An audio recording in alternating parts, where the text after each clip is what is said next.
Thank you, Madam Chair. I wish I could say I am shocked to find myself here today voting on a report on contempt against StemExpress. But today's meeting is just another step in a long, corrupt process. This effort is in clear violation of House rules. The company against whom the Chair is attempting to bring criminal contempt charges has made a good faith effort to comply with the demands of the Republicans on this panel, even as those demands change from day to day.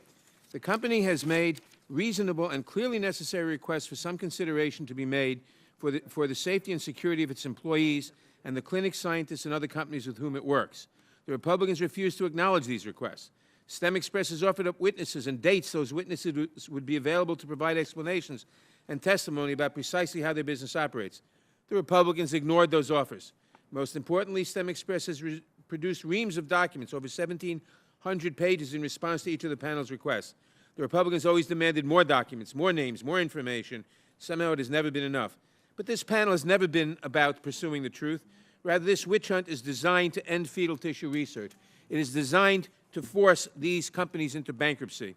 This corrupt process has always been about cutting off fetal tissue donation without the Chair ever having to issue a report or release any factual findings of illegal activity by StemExpress, Planned Parenthood, or any of the multiple other organizations and individuals the Chair and the Republicans have shamefully named in the press despite repeated requests to protect their safety.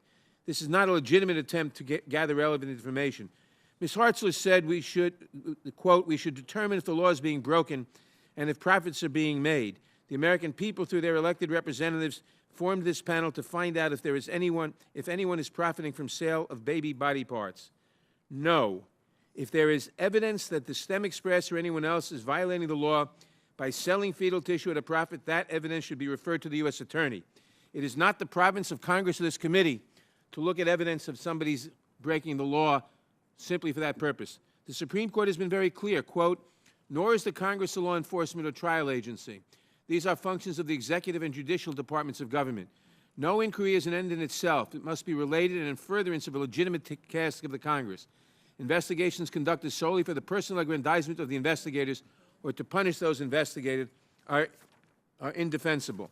Instead, this handful of Republicans will grossly abuse the power of Congress to intimidate, harass, and ultimately push private businesses out of perfectly legal business activities or even into bankruptcy.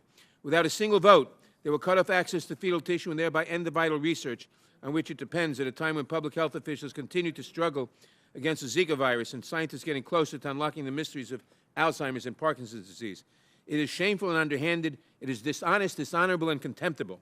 This corrupt process and clear lack of regard for the rules of the House, not to mention lack of regard for the personal safety of providers, students, scientists, patients, and employees, has brought us here and has brought discredit upon the House. I urge my colleagues to stop this witch hunt, follow the rules of the House, stop this contemptible conduct, do your jobs.